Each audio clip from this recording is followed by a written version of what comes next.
So I got a few animals, they're just not eating. But I realized yesterday I was talking about that animal. I had seen that animal and I was like, I don't really know what's going on with that calf. But by the time evening had rolled around, he was stuffing his face again. And these animals, I gave them their feed for the morning and they're barely nibbling at it.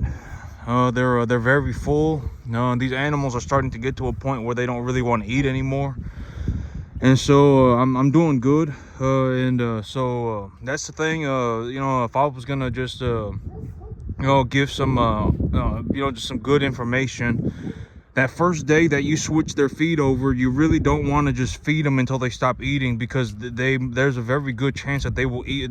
One of them, they will overeat. All right. And I was talking about that first evening, I actually had 2 animals bloating. The second day, they were just kind of eating, but they were not really stuffing their face. And third day right now, and they're just kind of nibbling at it. And I gave them their breakfast. They didn't really even they're just kind of nibbling at it. So they're very full, and so that's very good. And here's the business plan. What am I looking to do? I think well, when I take a look at it for what it is, by about next month, I believe that by about next month, if it's late, it'll be about March, I'll start liquidating the bigger animals. And then as I liquidate the bigger animals, I'll start liquidating them about 4 at a time. If I'm going to take them to the sale barn at 800 pounds, my trailer can only hold 4 animals at a time. So I'm going to take my animals to the sale barn 4 at a time. And for about, okay, so here's the big idea. Here's what I'm looking to accomplish. By about the end of February, by about the beginning of March or so, I'll be bringing home about maybe about $20,000 a month. And I'll be bringing home $20,000 a month for about 4 months, for about 3-4 months. If I'm selling 8 animals a month, I'm selling 8 animals a month. And then so if I'm selling 8 animals a month, I'll be bringing home somewhere around $18,000-$20,000 a month. And if I'm selling 8 animals a month and I have 33 animals, then I'll be selling them for 4 months. So by about March or so, by about February, I'll be bringing home about $20,000 a month for about 4 months. And then by about November, December, by the end of the year, I'll have another 3 to 4 month span where I bring home another about another $20,000 a month. And so I'm taking a look at everything, and my income for this year is going to be about $250,000. My take-home pay is going to be about $250,000, and that's just on the 10.5 acre field. And so here's where things get interesting, is that in March when I'm depositing those checks, I'm bringing home $20,000 a month, and I'm bringing them home for about 4 months in a row. That's when I want to go to the bank and ask for a loan. That's when I want to go to the bank and I want to show the banker, hey, here's my paperwork, right? Here's my bank statements. Here is my tax return. Last year I made a net positive. My farm made a net positive of somewhere between $70,000 and $80,000 last year. I think my gross revenue was about $150, and my gross revenue this year is going to be about $200-$250. And in reality, it's actually my net, right? Because take a look at my expenses, right? Cattle and grain, right? The grain is actually a positive return asset, and cattle are just a store of money. I can go get money for my cattle whenever. So if you take a look at my expenses, my gross is effectively my net, just give or take maybe about 20 grand. And so if I gross 250 after taxes, maybe I net 225, right? Because I get tax deductions for all of my assets. The grain is a positive return asset, etc., right? And so here in about 3 months, I'll be here in about 2 months, I'll have a 4-month window where I'm bringing home about $20,000 a month. And then at the end of the year, I'll have another 4-month window where I'm bringing home about another $20,000 a month. And so when I'm bringing home those big checks, when I'm bringing home the big checks, when I'm sitting on a large amount of money, and that's when I want to go and show the banker. So that's how I'm going to line it up. Right now, these animals, I would say that the big ones are going to be about 800 when they go to the sale. They'll be about 800, and when they're 800 pounds, I can only take 4 at a time. And so if I sell 8 animals a month, and then I'll be bringing home a substantial amount of money. And when I have a very large amount of money, that's when I want to go to the bank. If there's one person that you want to slap in the face with money, it is the banker. All right, if there is one person where it's like I'm gonna slap this person in the face with money, it's the banker. All right, I run a 10.5 acre field and I make $250,000. I run a 10.5 acre field and I have a $1.5 million business. I run a 10.5 acre field and I have $500,000 in equity that I can collateralize right now. If there is one person in the world that you want to slap in the face with money, it is the banker. All right, you tell him everything. I made $160,000 last year. I'm on track to do $250,000 this year. My gross is basically my net. I mean, if you take a look at my major expenses, they're cattle and grain. And my gross is effectively my net. I have a piece of land and it's equitable. It's a good piece of land, and I have several $100,000s of worth of equity in it that I can collateralize right now. I'm net positive about $10,000 a month. I'm net positive about $15,000 a month. That net positive about even if I go and I keep my asset portfolio steady, even if I keep myself at 33 cattle all the time, I still bring home $7,000 a month of net excess cash flow. Right? If there is one person that you want to slap in the face with money, it is the banker. You slap him in the face with money. All right, I got millions of dollars. All right, I mean, I have a business worth $1.5 million. My land is worth $500,000. I bring home $20,000 a month, net positive. That's the kind of, if there is one person in the world that you want to really just slap in the face with money, it is the banker. And then you present your deal. I would like to take a loan. And so I was taking a look at my loan this morning. I got a couple of different loan opportunities and I really want to take the FSA. But even if I don't take the FSA, the thing about the FSA was that the FSA, and actually, it's kind of funny, but it's not funny. It just kind of is what it is. I was actually taking a look at a piece of property, and I'm going to go and take a look at a new piece of property. And this piece of property, the city has 237 people that live in the city. In this city, the median income is $32,000. The median household take-home pay is 72 grand. I probably make more money by myself than the entire city combined. And I was like, that's kind of funny, but it's not really funny. I mean, it just is what it is. I didn't laugh about it. I was just like, dang, I probably make more money than the entire city combined. And so, but I'm going to go and take a look at a new piece of property. And when I was taking a look at that piece of property, the population of the city was there and the income of the city was there too. And I just glanced at it real fast, and that was the first thing that crossed my mind. I was like, I may actually make more money than everybody in the entire city combined. And if I took 11 years worth of this person's salary and dug a hole in my backyard and lit it on fire, it wouldn't even faze me. And but that's what I got going on. And I'm not saying that that's funny. It's kind of funny, but it's kind of not funny, and it just is what it is. And so that's how I'm looking to line everything up by about next month, maybe about the end of next month, about the beginning of next month. I'm going to start liquidating animals, and when I start liquidating animals, I'll start liquidating them 4 at a time, because my trailer can only really hold 4 big animals at a time. And I would anticipate that for about a 4-month window, I bring home about $20,000 a month. And then by about November, I'll have another 4-month window where I bring home about another $20,000 a month for about 4 months straight. And if I I would, okay, here's the thing. In reality, what I want to do is that when I sell these animals, when I sell these 33 animals and I make enough money to buy 60, right, I buy them at 200 and I sell them at 850, 800. That's when I want to go to the bank. And when I have enough money to purchase 60 animals, that's when I want to go to the bank and also take a loan for 60 more, and then also buy my new land. That's when I want to do it. That's how I want to do things. I have a new piece of land that I'm going to go and look at.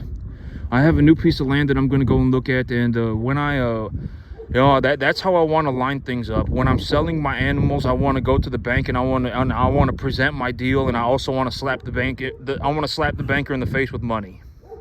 I slap them in the face with money, and then I show them my deal.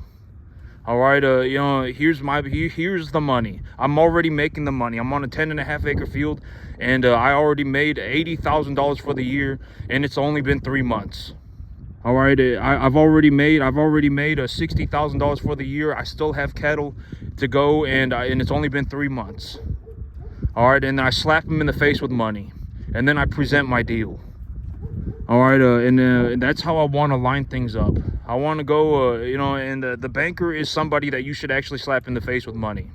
Tell him everything that you have, everything.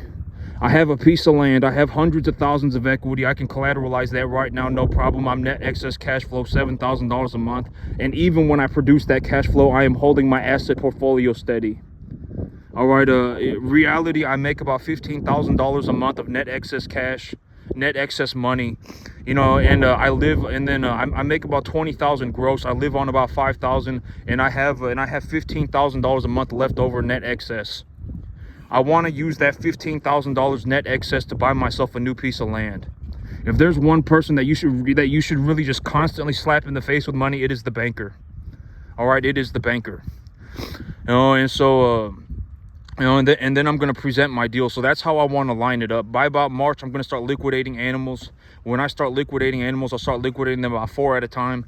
I'll have about a 4-month window where I'm bringing home about $20,000 a month. By about the end of the year, in about November, December, I'll be bringing home about $20,000 a month again for about 4 or 5 months. And then, but in reality, by about March, I want to buy myself a new piece of land. When I have enough money to buy 60 animals, I want to take a loan for 60 more. That would put me at a net zero. I would have 120 cattle, and then I'm going to run those 120 cattle on my new piece of land. That's where I want to be. All right, that's the direction that I want to go. And so, you know, that's how I'm looking to get everything going. That's how I'm looking to get everything lined up. Here in about a month, I'll be ready to start liquidating animals. The animals, they're not really eating a whole lot. I gave them their feed ration for the morning, and they're not eating a whole lot. I'm not having any animals with severe diarrhea or anything. And also, in terms of the numbers, it costs me about okay. I wanted to do this real fast. We're just gonna have a moment of accountability. You don't got to, you know, if you're in a room by yourself watching whatever, then you can just whatever, you know. It's just you and God in that room, okay? You don't have to impress nobody, no nothing. But if you are watching, here is one very good way to tell if you are ingrained into being a poor, like if you're actually ingrained to being a poor person, like if being poor is actually ingrained into your existence, which is a majority of people. And I know that that's not politically correct, but I mean, here's one way to know. When you take a look at my farm, if you are more concerned deep down, if you are more concerned about what it costs than what it produces, deep down, that is all you can think about. The majority of the time, you're more concerned about what it costs than what it produces. Being poor is ingrained into your life. It's ingrained into your existence. The microcosm that is you is a poor person. Because I can sit here and I can show you my checks, and I can tell you exactly how to find the price of fertilizer.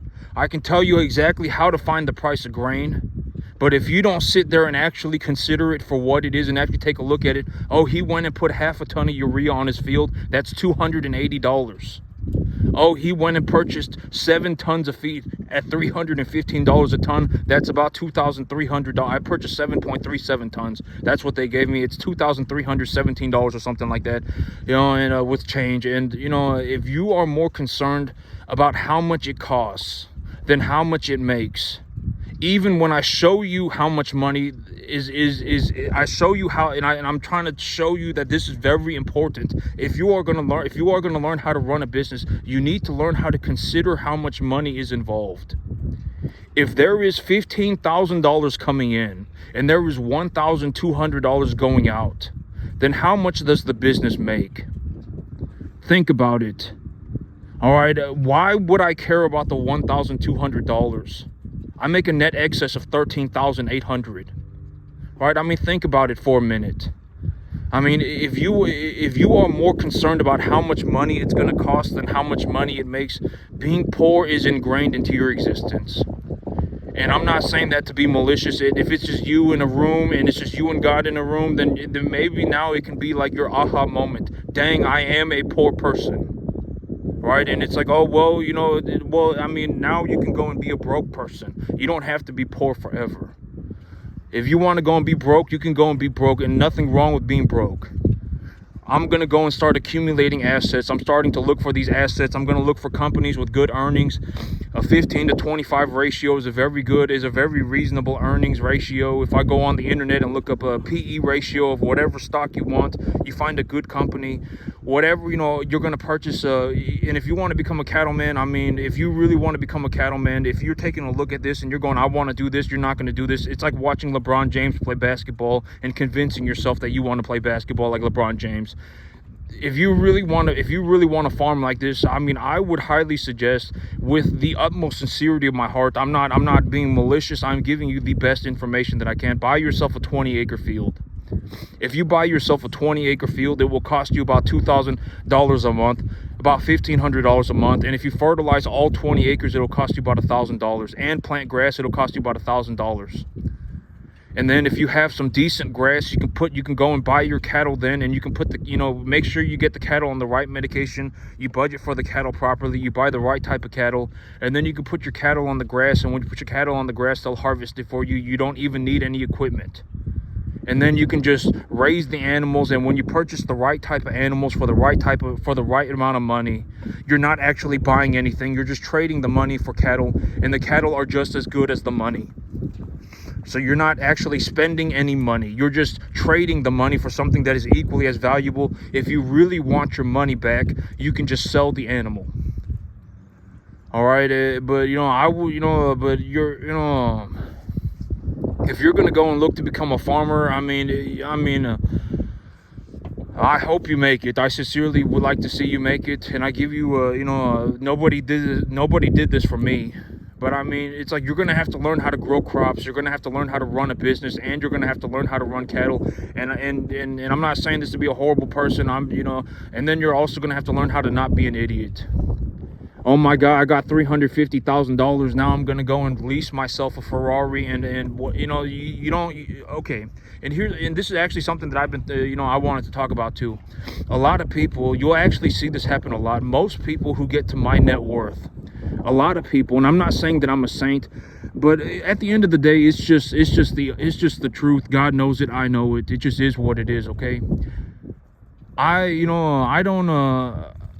lot of people, when they get to like a $2 million net worth, they'll actually end up going back to square one. They'll actually end up going back to a point where they're broke again because they'll use all their money. And you don't want to end up like that. I think it's kind of like the proving grounds. $2 million is kind of like the proving grounds. If you have not learned to effectively just not be an idiot, by the time you have hit $2 million, you can actually have enough money to ruin your life. Like if you have $2 million and you still act like an idiot, you actually have enough money to ruin your life. Right? I mean, you could end up with a drug problem. You could end up with a spending problem. You could end up worse off than you began. All right, you could dig yourself into a $200,000 hole with an 8% interest rate, and then you're actually worse off than you began. And here's the thing: if you have a 200, and this is why I say it's so important to It's such an important idea to not be an idiot from the very beginning. And and I know that might kind of come off wrong, but if it's already happened to you, it's already probably too late. It's already probably too late. I don't know what to tell you. I mean, file for bankruptcy, and then get your life together over the next 7 years. I don't know what else to tell you. I mean, because here's the thing: it's like if I had a $200,000 debt, if I was in the whole $200,000 and I had an 8% interest rate on that $200,000 that I owed, even with my income, if you consider the taxes that are involved and how much money I would have to pull out of my business and how much cash I would need to effectively pay off that amount of money, to pay off $200,000 at 8% interest, it would take me almost 3 years, even with my income. All right, and even with my income, it would take me almost 3 years. If you're making 40, 50, $60,000 a year, it might take you 15 years. All right, and and that's 15 years. It's like you didn't do, you had to, but I mean, and I'm not looking to, whatever. I'm not looking to, kick you while you're down. I'm not looking to make fun of you. I'm just saying that that's what it turns into. If I had $200,000 worth of debt and I had a 8% interest on that, I was in the whole 200 grand. And I owed 8% interest on that 200 grand, and that 200 grand was not equitable at all. I could not like sell cattle and get the money back. I mean, we're talking about like credit card debt and a car loan and whatever, right? I mean, if it's like, then it's probably, I mean, even for me, that would take like 3 years of me just paying off my debt and then keeping my living expenses the same and just paying off my debt. It would take me like 3 years to pay off 200 grand. Even with my income. And chances are you're not sitting here with $250,000 a year net take-home pay. All right, if you have $50,000 a year net take-home pay, because here's the thing, my net take-home pay maybe about somewhere, it ranges, but let's just say it's $200,000 on the average. I bring home about $200,000 a year right now, and realistically within the next 2 months I really want to increase that pretty substantially. I'm looking to go to about $30,000 a month. But let's take a look at the numbers, right? Let's say that I bring home $200,000 a year. I live on 50, and then I pay taxes on 200, and then if I pay taxes on 200, then that leaves me with about 140. So I live on 50. That leaves me with $70,000 to $90,000 left over after I pay taxes, and I'm going to pay off $200,000 that has an 8% interest rate on it. That would take me like 3 or 4 years. 3 years. Let's just say 3 years. $80,000 a year through 3 years. But let's say you're in the same situation as me. You have your living expenses are $50,000 a year, but you make $50,000. Then you have no excess income to pay off your debt. And that's what I mean by, and then now it's like you're scraping out the bottom for the rest of your life. And so, it's like once it's happened, it's already probably too late. Even for me, even with an income like mine, it would take almost 3 years to pay off 200 grand. Excuse me, I got mucus up in my nose. Even for me, it would take like 3 years, and you don't want to crawl yourself into a hole like that. And that's why also you got to be very careful with debt. Like me, when I go into debt for things, how do I go into debt, right? I mean, I purchase land. Land is equitable. Land is equitable. When I go into debt, how do I go into debt? I take a look at the appraisal value of my animals. I take a look at how much my animals are worth, and then I take a loan for the net equity amount of the animals that I have already. When I do that, it puts me at zero. If I really wanted the money back, I could just sell the animals. That's how I go into debt. I don't go into credit card debt to purchase whatever, right? To purchase, a bag and a watch and some nice clothes, and then buy myself a super nice car. I don't do that stuff. When I go into debt, I purchase equitable assets, and I do it very carefully. I do not leverage myself to the eyeballs ever. And